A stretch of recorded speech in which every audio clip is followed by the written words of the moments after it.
ذلك الكتاب لا ريب فيه هدى للمتقين اعوذ باللہ من الشیطان الرجیم بسم اللہ الرحمن الرحیم رب اشرح لی صدری ویسر لی امری واحلل عقدۃ من لسانی یفقہوا قولی ربی زدنی علما ربی زدنی علما ربی زدنی علما۔ آج ہم انشاءاللہ آیت نمبر 72 سے شروع کریں گے۔ وَإِذْ قَتَلْتُمْ، اور جب کہا تم نے نفسن، جب قتل کر دیا تم نے نفسن ایک شخص کو، فَادَّارَأْتُمْ، تو پھر تم جھگڑنے لگے یا لڑنے لگے آپس میں، فیہا، اس کے بارے میں، واللہ مخرجن، اور اللہ تعالیٰ نکال دینے والا ہے، ما کنتم، جو ہو تم تکتمون، چھپاتے۔ یہاں پر اللہ تعالیٰ اسی واقعے کا بیان کر رہے ہیں کہ پہلے کی آیات میں اللہ تعالیٰ نے فرمایا کہ ان کو کس چیز کو ذبح کرنے کا حکم دیا گیا، اور اب وہ یہاں پر واقعہ بیان کیا جا رہا ہے۔ واقعہ کیا بیان کیا جا رہا ہے کہ یہاں پر ایک شخص بنی اسرائیل میں تھا جو قتل ہو گیا تھا، اور اس کے قاتل کا پتہ نہیں چل رہا تھا، جس کی وجہ سے یہ لوگ آپس میں ایک دوسرے کے اوپر جھگڑا کرنے لگے۔ فداراتم کہتے ہیں کہ یعنی جھگڑا کرنے کو، ایک دوسرے کے اوپر الزام لگانے کو کہا جاتا ہے، اور پھر الزام ایک دوسرے کے اوپر لگا رہے ہیں۔ تو اللہ تعالیٰ نے کیا فرمایا کہ گائے ذبح کرو۔ تو اس سے ہمیں ایک چیز کا یہ پتہ چلتا ہے کہ قرآن کا اسلوب یہ ہے کہ یہاں پر واقعات کی جو اس سے سبق ہمیں حاصل ہو رہا ہے نا، جو عبرت حاصل ہو رہی ہے، اس پر زیادہ زور دیا جاتا ہے، بجائے اس کے کہ واقعے کو ایک سٹوری لائک بیان کیا جائے، یا اس میں اس شخص کا نام بتایا جائے، قتل ہونے والے کا یا مقتول کا نام۔ اس پہ قرآن نے اس بارے میں ہمیں کوئی رہنمائی نہیں دی، اور اس سے پتہ چلتا ہے کہ ان چیزوں پر یعنی ہمیں فوکس بھی نہیں کرنا چاہیے۔ اصل میں ہمیں وہ سبق دیکھنا چاہیے اللہ تعالیٰ کیا فرما رہے ہیں، اور اللہ تعالیٰ کیا ہمیں سکھانا چاہتے ہیں۔ تو یہاں پر اللہ تعالیٰ فرما رہے ہیں کہ جس کا الزام تم ایک دوسرے کے اوپر لگا رہے تھے، جس واقعے کو چھپانے کی کوشش کر رہے تھے، اللہ تعالیٰ نے اس کو واضح کر دیا۔ واللہ مخرجن، اور اللہ تعالیٰ نکالنے والا ہے، ما تم تکتمون، جس کو تم چھپا رہے ہو۔ تو یعنی اس سے پتہ چلتا ہے کہ وہ جب قتل ہو گیا تھا نا، تو اس میں، اس ہجوم میں کچھ ایسے لوگ بھی تھے کہ جو جس بات کو چھپا رہے تھے، مطلب ان کو قاتل کا معلوم تھا، یا پھر وہ خود قاتل تھے جو وہاں پر موجود تھے۔ تو اللہ تعالیٰ فرما رہے ہیں کہ اللہ تعالیٰ اس چیز کو ظاہر کرنے والے ہیں کہ جو تم چھپا رہے ہو، یعنی ایک دوسرے کے بارے میں جھگڑا کر رہے ہو، ایک دوسرے کے اوپر الزام لگا رہے ہو، تو یہ یاد رکھو کہ جو برائی بھی چھپ کر بھی کی جاتی ہے نا، اللہ تعالیٰ اس سے واقف ہے، اور پھر اللہ تعالیٰ جب ظاہر کر دیتے ہیں کسی کی برائی کو، تو وہ پھر بدنامی اور رسوائی میں تبدیل ہو جاتی ہے۔ اور تو یہ ہر کام کرتے ہوئے ذہن میں رکھو کہ اگر چھپ کے بھی برائی کی جائے گی نا، تو اللہ تعالیٰ اس کو ظاہر کر دیں گے، اور اللہ تعالیٰ سے کچھ بھی چھپا ہوا نہیں ہے۔ تو آگے اللہ تعالیٰ فرما رہے ہیں کہ یہ واقعہ تھا کیا اصل میں۔ فقلنا، تو ہم نے کہا، اضربوہ، مارو اسے، ببازیہا، اس کے ایک حصے کو، یعنی گائے کے گوشت کے ایک حصے کو، اس کے مقتول کے اوپر لگاؤ، کذالک، اسی طرح، یحیی اللہ الموتیٰ، زندہ کرتا ہے اللہ مردوں کو، ویریکم، اور وہ دکھاتا ہے تمہیں آیاتی ہی، اپنی نشانیاں، لعلکم تعقلون، تاکہ تم سمجھو۔ تو یہاں پر اللہ تعالیٰ نے کیا حکم فرمایا ہے کہ گائے کا ایک جو حصہ ہے نا، وہ لے کے مقتول کے جسم پہ لگاؤ، وہ مردہ زندہ ہو جائے گا، اور وہ خود اٹھ کے اپنے قاتل کا نام بتائے گا۔ اور ایسا ہی ہوا کہ جب انہوں نے گائے وہ سونے کے عوض انہوں نے خرید لی، پھر اس کو ذبح کیا اور اس کا ایک ٹکڑا مقتول کے ساتھ لگایا، تو وہ اٹھ کے بیٹھ گیا، اور وہ صرف اتنی دیر کے لیے زندہ ہوا کہ جتنی دیر کے لیے اس نے اپنے قاتل کا نام بتایا، اور وہ پھر مر گیا۔ تو اب یہ دیکھیں کہ بنی اسرائیل نے اپنی آنکھوں سے اس کو، مردہ کو، زندہ ہوتے ہوئے دیکھا۔ تو یہ کس لیے تھا کہ اللہ تعالیٰ فرماتے ہیں کہ اللہ تعالیٰ نشانیاں دکھاتے ہیں کہ اس طرح اللہ تعالیٰ مردوں کو زندہ کریں گے، اور اپنی نشانیاں اس لیے دکھاتے ہیں تاکہ تم غور و فکر کرو، اور جو موت کے بعد اٹھنے کا ایک نظریہ ہے نا، عقیدہ آخرت، اس کو درست کر لو۔ اور پھر اس کے علاوہ یہاں یہ بھی بتانا مقصود تھا کہ جو گائے جس کو تم مقدس سمجھتے ہو، جس کی پوجا کرتے ہو، وہ کچھ نہیں کر سکتی۔ ایون ایک مردہ جو اس کا ٹکڑا ہے نا، اگر اللہ تعالیٰ چاہیں تو وہ مردہ ٹکڑا بھی جو ہے کسی کے ساتھ لگانے سے وہ زندہ ہو سکتا ہے۔ تو اصل چیز کیا ہے یہاں پر؟ اللہ تعالیٰ کی قدرت ہے اور اس کی حکمت ہے۔ تو ہمیں یہ پتہ چلتا ہے کہ اللہ تعالیٰ یہاں پر ان کو کیوں واضح کر رہے ہیں یہ چیز، لعلکم تعقلون، تاکہ تم عقل سے کام لو۔ یعنی عقل سے کام لینے سے مراد یہ ہے کہ اس سے سبق سیکھو کہ اللہ تعالیٰ کے لیے مردوں کو زندہ کرنا کچھ مشکل نہیں ہے، اور اللہ تعالیٰ ہر چیز پر قادر ہے۔ اگلی جو آیت ہم پڑھیں گے یہ بہت امپورٹنٹ آیت ہے اور بہت زیادہ اس کی ڈیٹیل تفسیر ہے، لیکن یہاں پر میں ذرا مختصر کرنے کی کوشش کروں گی۔ سما قست قلوبکم، پھر تمہارے دل سخت ہو گئے، من بعد ذالک، اس کے بعد، فہیا، تو وہ ہو گئے، کل ہجارتی، پتھروں کی طرح، او اشد قسوہ، یا اس سے بھی بڑھ کر، یعنی سختی میں پتھروں سے بھی بڑھ کر ہو گئے۔ وَإِنَّ مِنَ الْحِجَارَةِ، اور یقیناً پتھروں میں سے کچھ ایسے ہیں، لما يتفجر منہ الانہار، جن سے نہریں پھوٹ پڑتی ہیں۔ وَإِنَّ مِنْهَا، اور یقیناً ان میں سے ایسے بھی ہیں، لما یشقق، جو پھٹ پڑتا ہے، فیخرج منہ الماء، تو اس میں سے پانی نکل آتا ہے۔ وَإِنَّ مِنْهَا، اور ان میں سے کچھ ایسے بھی ہیں، لما یہبط، جو گر پڑتے ہیں، من خشیت اللہ، اللہ کے خوف سے۔ وَمَا اللَّهُ بِغَافِلٍ، اور نہیں ہے اللہ تعالیٰ غافل، عما تعملون، اس سے جو تم عمل کرتے ہو۔ اب اللہ تعالیٰ یہاں پر فرما رہے ہیں کہ تمہارے دل پتھروں کی طرح سخت ہو گئے۔ تو یہ جو ساری ڈسکشن ہے نا، یہ اصل میں پتھروں کے بارے میں نہیں ہے، اصل میں دلوں کے بارے میں ہے، یعنی تمہارے دل سخت ہو گئے۔ من بعد ذالک، اس کے بعد، کس کے بعد؟ کہ جب انہوں نے مردے کو زندہ ہوتے ہوئے دیکھ لیا، جب انہوں نے کوہ طور پہ اللہ تعالیٰ کی تجلی دیکھ لی، مرنے کے بعد یہ خود زندہ ہو گئے، پھر اس کے بعد انہوں نے من و سلوہ اترتا ہوا دیکھا، انہوں نے سمندر کو پھٹتا ہوا دیکھا، یہ ساری نشانیاں اپنی آنکھوں کے سامنے دیکھنے کے بعد ان کے دل اتنے سخت ہو گئے کہ پتھروں سے بھی زیادہ، یعنی اللہ تعالیٰ فرماتے ہیں کہ ان کو جو نشانیوں کا مشاہدہ اللہ تعالیٰ نے کروایا تو ان کے دل نرم ہونے چاہیے تھے، یعنی ان پہ ہدایت کا اثر ہونا چاہیے تھا، لیکن الٹا کیا ہوا کہ ان کے دل سخت ہو گئے۔ تو دل جو ہے وہ بالکل شفاف، یعنی ایک شیشے کی طرح ہونا چاہیے، جیسے ہمیں سورہ نور سے پتہ چلتا ہے کہ شیشہ جو ہے نا وہ جہاں پر جو مثال دی گئی ہے کہ شیشہ ایسے کہ جس کے اندر روشنی ہو، تو دل ایسا ہونا چاہیے کہ جو شفاف ہو بالکل، کیونکہ اگر وہ پتھر ہو جائے گا تو اس کے اندر کوئی چیز نہیں جا سکے گی، اس سے باہر کوئی چیز نہیں آ سکے گی۔ تو اللہ تعالیٰ یہاں پر بنی اسرائیل کے دلوں کو پتھروں سے تشبیہ دے رہے ہیں، اور قرآن میں ہمیں ایک دوسرے مقام سے بھی پتہ چلتا ہے کہ اللہ تعالیٰ فرماتے ہیں کہ اللہ تعالیٰ نے انسانوں کے لیے مثالوں کو کھول کھول کر بیان کیا ہے، صرف اس لیے نہیں کہ یعنی ہم اس کو پڑھ کے گزر جائیں، بلکہ ہم اس پہ غور و فکر کریں کہ یہاں پر کیا کہنا مراد ہے اللہ تعالیٰ کا۔ تو ہم دیکھتے ہیں کہ یہاں پر اللہ تعالیٰ نے تین قسم کے دلوں کی مثال دی ہے، تین قسم کے پتھروں سے۔ اللہ تعالیٰ نے فرمایا کہ وَإِنَّ مِنَ الْحِجَارَةِ لَمَا يَتَفَجَّرُ، اور کچھ پتھر ایسے ہیں کہ جن سے پھوٹ پڑتی ہیں، من الانہار، نہریں پھوٹ پڑتی ہیں۔ تو یہاں پر کچھ لوگ، ایسے لوگوں کے کیریکٹر سے مراد ہے، ایسے لوگوں کا کیریکٹر بتایا گیا کہ جن کے دل ایسے ہوتے ہیں کہ جن کے اندر اللہ تعالیٰ کی طرف سے ایمان پہلے سے ہی ہوتا ہے۔ یہاں پر اللہ تعالیٰ نے پانی کا ذکر کیا نا کہ نہریں پھوٹ پڑتی ہیں، تو پانی سے مراد یہاں پر ایمان ہے، اصل میں ان کے دل میں پہلے ہی ایمان ہوتا ہے، تو تھوڑا سا اگر ان کے اوپر ایک یعنی ہلکی سی ضرب لگے یا پھر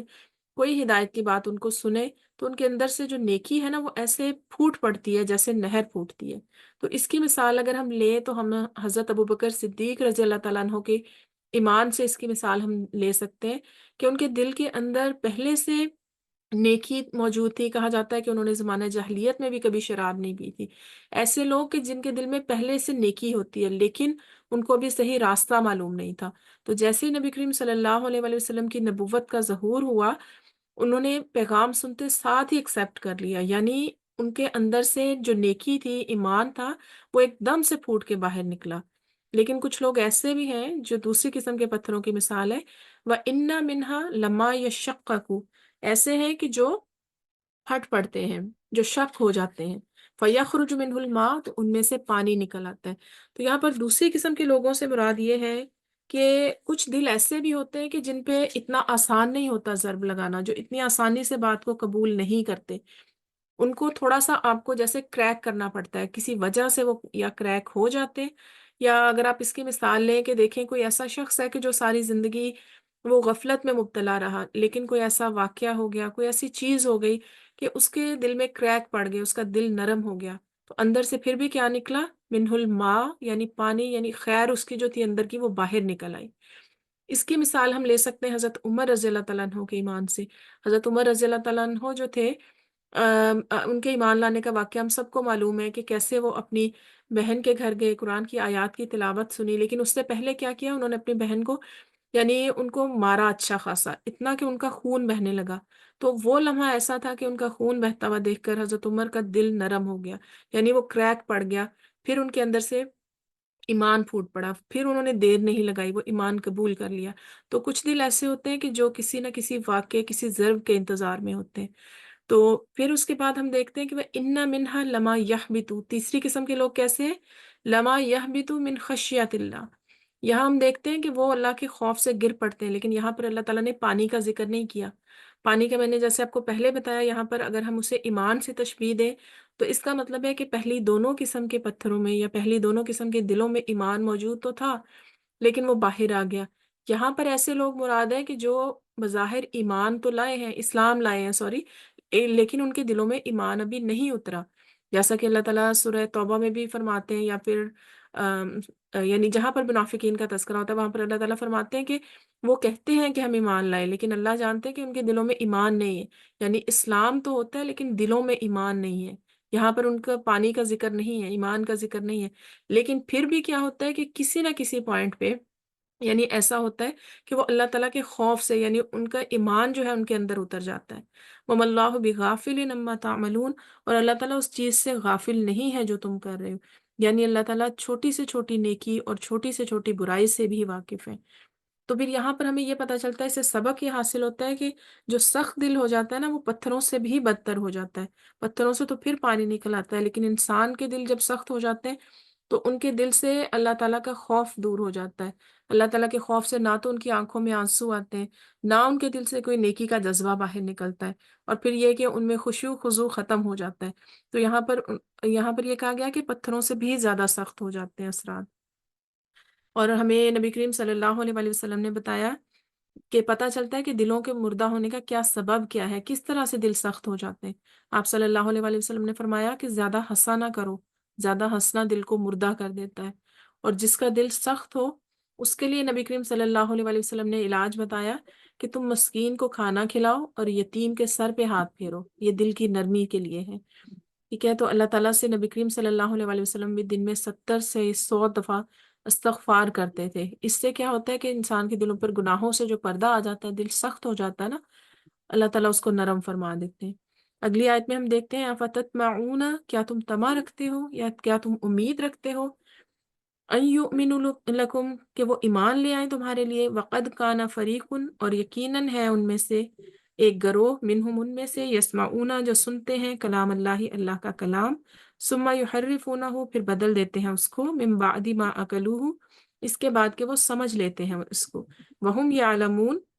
حالانکہ وہ جانتے ہیں۔ اب یہ آیت جو ہے نا وہ اللہ تعالیٰ نے صحابہ کے بارے میں نازل فرمائی۔ صحابہ جو تھے وہ نبی کریم صلی اللہ علیہ وآلہ وسلم کے ساتھ جب مکہ سے ہجرت کر کے آئے مدینہ، تو یہاں پر ان کے پاس کون تھے؟ یہاں پہ مشرک نہیں تھے، یہاں پہ یہود تھے ان کے ہمسائے میں، اور انصار تو پہلے ہی مدینہ میں رہ رہے تھے۔ تو ان کے ہمسائے کون تھے؟ یہود تھے، جن سے وہ لین دین بھی کرتے تھے، جن سے ان کے تعلقات بھی تھے۔ تو ان کی کیا وہ امید رکھتے تھے کہ یہ تو اہل کتاب ہے، مکہ میں تو مشرک تھے، تو وہ ان کی تو ہمیں ہدایت کی اتنی امید نہیں تھی، لیکن امید ہے کہ یہ لوگ اہل کتاب ہیں، یہ ایمان لے آئیں گے۔ اللہ تعالیٰ فرماتے ہیں کہ کیا تم امید رکھتے ہو کہ وہ ایمان لے آئیں گے؟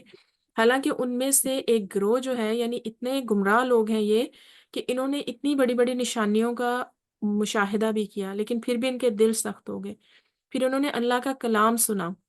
مخاطب تو یعنی جو اس وقت کے مخاطب تھے وہ بنی اسرائیل، جنہوں نے حضرت موسیٰ علیہ السلام سے اللہ کا کلام سنا، اور پھر اس کے بعد عام طور پہ بھی ساری انسانیت مراد ہے کہ یعنی وہ یہود کے لوگ جنہوں نے اللہ تعالیٰ کا کلام سنا پھر اسے بدل دیا۔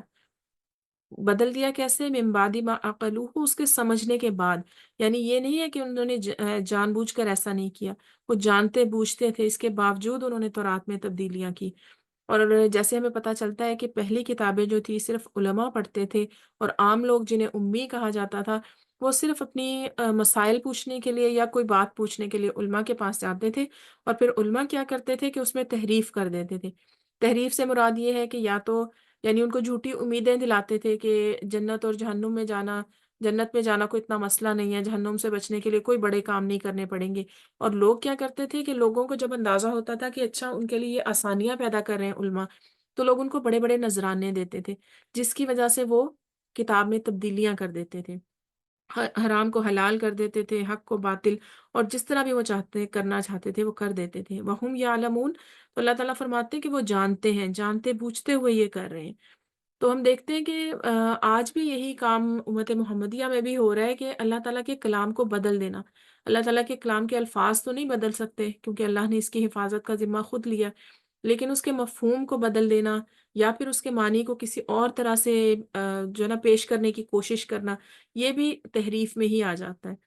تو پھر جیسے اب آج کل اگر ہم دیکھا جائے تو عقائد میں جو سب سے بڑی گمراہی ہے نا وہ شرک میں ہے، یا نبی کریم صلی اللہ علیہ وسلم کے شفاعت کے متعلق جو عقائد ہیں وہ کافی زیادہ خراب ہو چکے ہیں، صرف اسی وجہ سے کہ اس کی تعویل جو ہے یا اس کی تفسیر کسی اس طرح سے کی جاتی ہے جو اصل میں اس آیت کا مفہوم نہیں ہوتا۔ اور پھر ایک تو یہ ہو سکتا ہے کہ کوئی بے عقلی میں کرے، لیکن جو عقل رکھنے کے بعد جانتے بوجھتے ہوئے تحریف کرے تو وہ اللہ تعالیٰ کے عذاب کا مستحق ٹھہرتا ہے۔ پھر اللہ تعالیٰ مزید بتا رہے ہیں یہودیوں کے بارے میں، بنی اسرائیل کے بارے میں اللہ تعالیٰ فرما رہے ہیں کہ وَإِذَا لَقُوا الَّذِينَ آمَنُوا، جب وہ ان لوگوں سے ملتے ہیں جو ایمان لائے، قَالُوا آمَنَّا، تو وہ کہتے ہیں کہ ہم ایمان لائے، وَإِذَا خَلَا بَعْضُهُمْ إِلَىٰ بَعْضٍ، اور جب ان کے بعض کی طرف اکیلے ہوتے ہیں، قالوا، تو وہ کہتے ہیں اتحدثونہم، کیا تم وہ باتیں بتاتے ہو انہیں، بما فتح اللہ علیکم، جو اللہ نے تم پر کھولی ہیں، لیحاجوکم، تاکہ وہ تم سے جھگڑا کریں، بہی عند ربکم، اپنے رب کے پاس، افلا تعقلون، تو کیا تم سمجھتے نہیں۔ یہاں پر یہود کے بارے میں بات ہو رہی ہے کہ جب وہ اہل ایمان کے ساتھ ہوتے ہیں، مسلمانوں کے ساتھ ہوتے ہیں، تو وہ اپنے ایمان کا اظہار کرتے ہیں۔ اب سوال یہ پیدا ہوتا ہے کہ ان کی کیوں مجبوری تھی کہ وہ اپنے ایمان کا اظہار کریں مسلمانوں کے سامنے؟ اس لیے کہ جب نبی کریم صلی اللہ علیہ وآلہ وسلم مدینہ آئے تو آپ نے ریاست قائم کی، ٹھیک ہے، اور اس ریاست کے سربراہ کون تھے؟ نبی کریم صلی اللہ علیہ وآلہ وسلم، اور مسلمان وہاں پر طاقت میں تھے، اس وجہ سے وہ اپنے مسلمانوں کے ساتھ بنا کے رکھنے پہ مجبور تھے، یعنی اپنے مفادات ان کے متاثر نہ ہوں اس وجہ سے اپنے ایمان کا اظہار کرتے تھے۔ لیکن جب وہ اپنے لوگوں کے ساتھ اکیلے ہوتے تھے تو وہ کیا کہتے تھے کہ ہم تو، جیسے ہم نے پہلے بھی پڑھا کہ ہم تو صرف مذاق اڑانے والے ہیں۔ تو جو ان کے بڑے تھے، ان کے علماء تھے، وہ یہ کہتے تھے کہ تم جا کے ان سے کیوں ایسی باتیں کرتے ہو کہ یعنی کہ تم اس چیز کو جانتے ہو، بما فتح اللہ علیکم، جو اللہ تعالیٰ نے تمہارے لیے ظاہر کیا، یعنی کیوں کہ وہ قیامت کے دن تمہیں لاجواب کر دیں گے، اس لیے کہ تمہاری کتابوں میں اس رسول کا تذکرہ تھا اور تم نے عہد کیا تھا کہ تم اس رسول کو جو ہے نا وہ ان کی پیروی کرو گے۔ اب وہ رسول جو ہے وہ بنی اسماعیل میں آ گیا ہے، تو تم ایسی باتیں کیوں ظاہر کرتے ہو؟ تم اس کو بالکل انکار کر دو، اس نبی کی رسالت کا، اس کو اپنے اوپر غالب نہ آنے دو، یہ نہ ہو کہ وہ اللہ کے آگے تمہارے ساتھ جھگڑا کرے، ٹھیک ہے۔ افلا تعقلون، تو وہ کہتے ہیں اپنے لوگوں سے کہ تمہیں عقل نہیں ہے، تم ان باتوں کو بالکل نہ کھولو جو اللہ تعالیٰ نے تورات میں بیان کی ہیں۔ تو اللہ تعالیٰ فرماتے ہیں، یہاں اللہ تعالیٰ کا جواب ہے، اولا یعلمون، کیا وہ نہیں جانتے، ان اللہ یعلم، کہ اللہ تو سب کچھ جانتا ہے، ما یسرون، جو کچھ وہ چھپاتے ہیں، اور وہ کچھ بھی جو یہ ظاہر کرتے ہیں۔ تو یہاں پر اللہ تعالیٰ فرماتے ہیں کہ اگر تم نہ بھی ظاہر کرو گے تو نبوت کی پہچان صرف بنی اسرائیل میں تو نہیں ہے، یعنی اگر وہ چھپائیں گے یا کھولیں گے تو اللہ جانتے ہیں، ایمان والے جانتے ہیں کہ اللہ کے نبی حق ہیں، ٹھیک ہے۔ تو ان کے چھپانے سے یہ نہیں ہوگا کہ اللہ تعالیٰ کو معلوم نہیں ہوگا یا مسلمانوں کو معلوم نہیں ہوگا، اللہ تعالیٰ تو ظاہر اور باطن کو جاننے والے ہیں۔ تو کیا ان کے چھپانے سے ایسا ہو جائے گا کہ یہ بچ جائیں گے یا ان کے خلاف حجت قائم نہیں ہوگی؟ پھر اگلی آیت میں اللہ تعالیٰ فرماتے ہیں وَمِنْهُمْ أُمِّيُّونَ، اور ان میں سے کچھ ان پڑھ ہیں،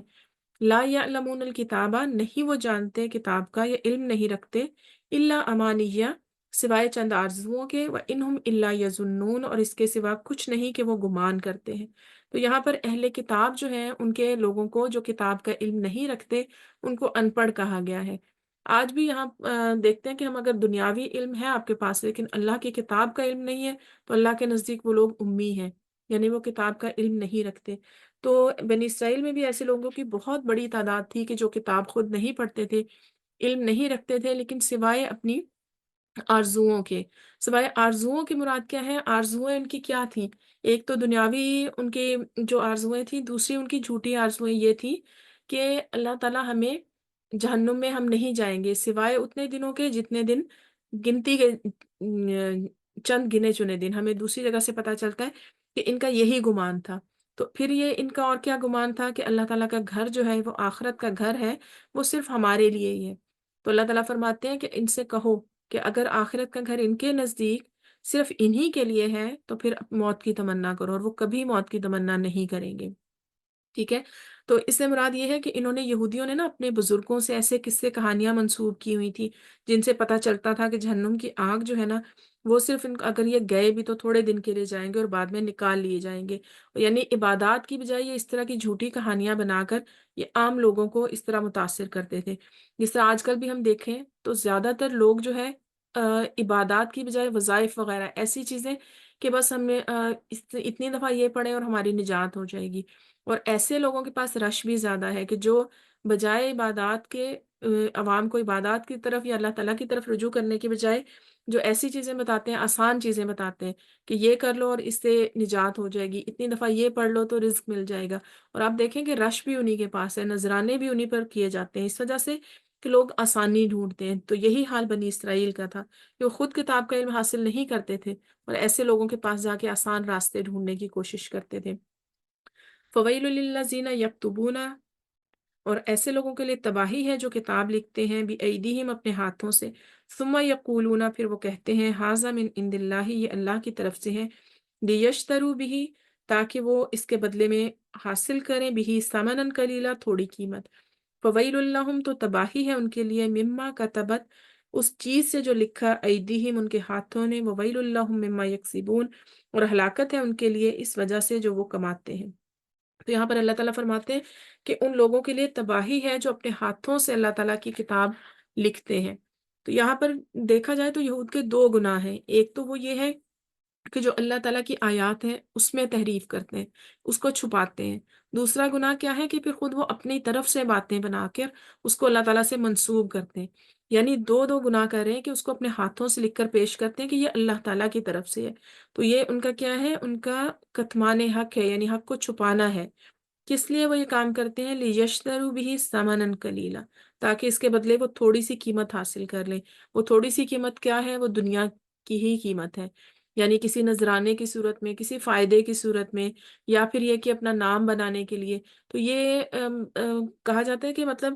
اگر تھوڑی سی قیمت پوری دنیا کے برابر بھی دے دی جائے نا وہ تب بھی قلیل ہے اللہ تعالیٰ کی آیات کے مقابلے میں۔ تو یہودی عالموں نے کیا کیا تھا کہ اپنی کتاب کو دنیا کمانے کا ذریعہ بنا دیا تھا، اور پھر کیا کرتے تھے کہ وہ مفت جنت کے ٹکٹ بانٹتے تھے لوگوں کو، یعنی نذرانے آئے وہ مفت جنت حاصل کرنے کے طریقے بتاتے تھے، اور پھر یہ کہ لوگ ان کو مفت دنیا دیتے تھے۔ تو یہ کمائی کیا تھی؟ ان کے لیے ہلاکت کا سبب تھی، جیسے اللہ تعالیٰ نے فرمایا فویل لہم مما کتبت ایدیہم، تو یہ ان کے لیے تباہی ہے جو ان کے ہاتھوں نے لکھا، وَوَيْلٌ لَّهُم مِّمَّا يَكْسِبُونَ، اور جو اس کمائی جو اس کتاب سے وہ کمائی کرتے ہیں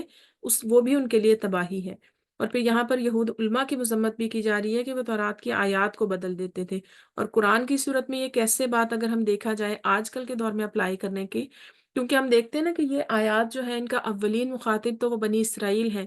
لیکن براڈر وے میں یہ ساری امت مسلمہ سے بھی خطاب ہے۔ تو ہم نے یہ دیکھنا ہے کہ اس آیت میں ہمارے لیے کیا ہے۔ تو آج اگر دیکھا جائے جو بدعتوں کو صحیح ثابت کرنے کے لیے نا اپنی اس کو قرآن اور سنت کا سہارا لیتے ہیں، اب مختلف گروہ ہیں، ظاہر ہے ہر کسی کے پاس دلیل ہے اور ہر کوئی صحیح بھی نہیں ہو سکتا، وہ ہر گروہ جو ہے وہ دلیل قرآن اور سنت سے لاتا ہے۔ اس کا مطلب کیا ہے کہ وہ اس کی ایکسپلینیشن اپنے طریقے سے کرتے ہیں، اپنے ذہن کے مطابق ایسے اس کو واضح کرتے ہیں کہ ہمارا پوائنٹ صحیح ثابت ہو جائے۔ تو یہ بھی کتاب کو بدلنا یا کتاب کے تحریف کرنے میں آ جاتا ہے۔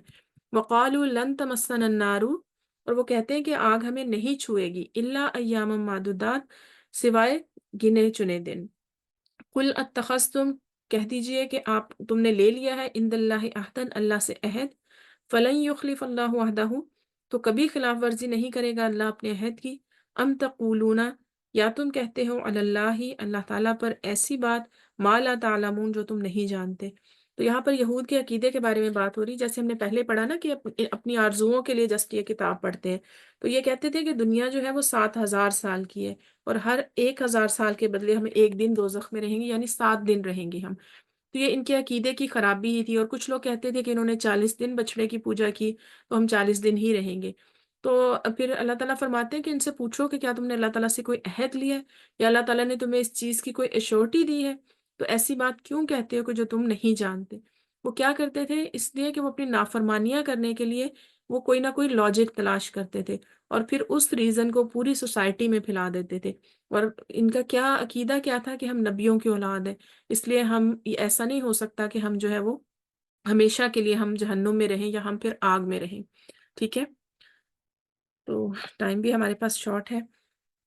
پھر یہاں پہ ہم یہ دیکھتے ہیں کہ اللہ تعالیٰ فرماتے ہیں کہ کس وجہ سے ان کے دل سخت ہو گئی یا کس وجہ سے ان کے آخرت کا عقیدہ خراب ہوا، کہ انہوں نے اللہ تعالیٰ کے کلام کو جانتے بوجھتے ہوئے بدل ڈالا، اور پھر یہ کہ بے بنیاد ان کی امیدیں تھیں. بلا من کسب سیئۃ، بلکہ کیوں نہیں جس شخص نے جان بوجھ کر برائی کمائی، وہ احاطت بھی خطیئتہ، اور وہ اس کے گناہ نے اسے گھیرے میں لے لیا، فاولئک اصحاب النار، تو وہ لوگ آگ والے ہیں، ہم فیہا خالدون، وہ اس میں ہمیشہ رہنے والے ہیں. تو یہاں پر یہ کہا جاتا ہے کہ جس شخص نے جان بوجھ کر برائی کی، اور پھر وَأَحَاطَتْ بِهِ خَطِیئَتُهُ سے مراد یہ ہے کہ اس کی برائی نے اس کو گھیر لیا، یعنی اسی برائی پر وہ مر گیا، اس کو توبہ کی توفیق نہیں ہوئی، اپنے شرک پر وہ مر گیا. یہاں پر شرک بھی مراد ہے. فَأُولَٰئِکَ أَصْحَابُ النَّارِ، تو یہ آگ والے ہیں اور ہمیشہ آگ میں ہی رہیں گے. کیونکہ ام ام مطلب مسلمانوں کا یہ عقیدہ ہے کہ جو موحد ہیں یا جو توحید پرست ہیں، مشرک نہیں ہیں، وہ اپنے گناہوں کی سزا پا کر وہ جہنم سے نکال لیے جائیں گے. لیکن مشرکوں کے بارے میں یہ ہے کہ وہ ہمیشہ ہمیشہ کے لیے کافر اور مشرک جہنم میں ہی رہیں گے. پھر اس کے بعد ہے اگلی آیت، اللہ تعالیٰ فرماتے ہیں کہ والذین آمنوا وعملوا الصالحات، اور جو لوگ ایمان لائے اور انہوں نے نیک اعمال کیے، اولئک اصحاب الجنتی، جنت والے ہیں، ہمیشہ اسی میں رہیں گے، ہم فیہا خالدون، ہمیشہ اس میں رہیں گے. تو جیسا کہ ہم نے پہلے بھی دیکھا کہ قرآن کا اسلوب ہے کہ جہاں پر جہنم کا ذکر ہوتا ہے وہاں جنت کا ذکر بھی ہوتا ہے. تو ان یہودیوں کے مقابلے میں اللہ تعالیٰ فرما رہے ہیں کہ تمہارے مقابلے میں وہ لوگ کہ جنہوں نے نافرمانیاں نہیں کی، ایمان لائے اللہ تعالیٰ پر، اس کے فرشتوں پر، اس کی کتابوں پر، اور انہوں نے نیک اعمال کیے. اور نیک اعمال کیسے کیے؟ نبی کریم صلی اللہ علیہ وسلم کی پیروی میں. تو یہ لوگ ہمیشہ جنت میں رہیں گے اور کبھی بھی وہاں پر ان کو نکالا نہیں جائے گا. جیسے ایک حدیث سے ہمیں پتہ چلتا ہے کہ جب جنت والے جنت میں داخل کر دیے جائیں گے اور جہنم والے جہنم میں داخل کر دیے جائیں گے، تو پھر موت کو ذبح کر دیا جائے گا، اور ایک پکارنے والا پکار کر کہے گا کہ اے جہنم والو، اب تمہیں موت نہیں آئے گی، اور اے جنت والو، تمہیں بھی موت نہیں آئے گی، بلکہ ہمیشہ یہیں رہنا ہوگا. تو اس سے پتہ چلتا ہے کہ وہ اعلان جو ہے وہ جنتیوں کے لیے کتنی زیادہ مسرت کا اور خوشی کا باعث ہوگا، اور جہنمیوں کے لیے کتنے زیادہ وہ ریگریٹ کا اور ان کے لیے کتنے افسوس کا مقام ہوگا. تو اللہ تعالیٰ ہمیں ان لوگوں میں شامل کریں کہ جو اصحاب الجنہ ہوں اور وہ ہمیشہ اس میں رہنے والے ہوں. اللہ تعالیٰ ہمیں دین پر ثابت قدمی عطا فرمائے، اور جو کچھ ہم سیکھ رہے ہیں اللہ تعالیٰ ہمیں اس سے عمل کرنے کی توفیق عطا فرمائے. الحمدللہ یہاں پر ہمارا رکوع کمپلیٹ ہو گیا، رکوع نمبر 9. تو آج کا جو ہم نے رکوع پڑھا الحمدللہ اس میں بہت امپورٹنٹ باتیں تھیں، تفصیل تھوڑی سی ذرا کم ہوئی، لیکن آئی ہوپ کہ آپ کو یہ پوائنٹ انشاءاللہ سمجھ میں آ گیا ہوگا. اب تھوڑی سی ایک چیز اس میں یہ ہے کہ ہم جو دیکھ رہے ہیں نا یہود کا رویہ، اور ہم اس کے بعد میں اللہ تعالیٰ کی ہم یہ اس پہ جو دیکھ رہے ہیں اس کے نیک اعمال پہ صحابہ کے انعامات، اور یہودیوں کے جو ہے نا ان کی سرکشی. اور ہم یہ دیکھتے ہیں کہ ایک ایک آیت میں اللہ تعالیٰ نا ان کی سرکشی بتانے کے ساتھ اس کا گناہ بھی ضرور بتاتے ہیں.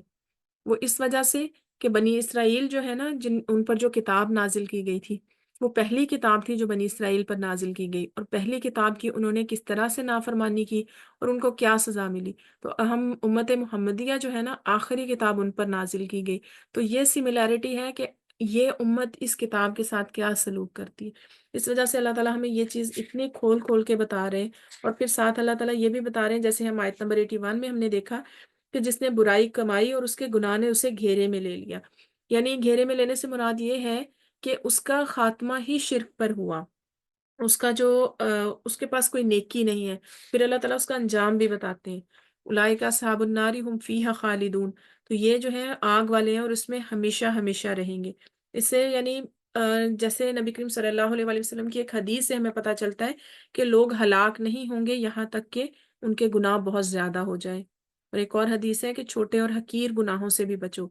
کیونکہ یہ بھی جمع ہو کر آدمی کی ہلاکت اور بربادی کا سبب بن جاتے ہیں. تو جب ہم ایک آیت پڑھتے ہیں اس کی تفسیر ہمیں اچھی طرح یا تفصیل سے ہمیں اسی وقت سمجھ آتی ہے کہ جب ہم اس کے کانٹیکس میں احادیث بھی دیکھتے ہیں. تو یہاں پر ہم دیکھتے ہیں کہ نبی کریم صلی اللہ علیہ وآلہ وسلم نے گناہوں سے بچنے کے لیے ہمیں کس کس طرح سے بتایا. ایک اور حدیث ہے کہ جب انسان کوئی گناہ کرتا ہے تو اس کے دل پر ایک دھبا لگ جاتا ہے، اور اگر انسان مسلسل گناہ کرتا رہتا ہے تو وہ دھبا پھیل کر اس کا پورا دل سیاہ ہو جاتا ہے. ٹھیک ہے. اور پھر ہم یہ دیکھتے ہیں کہ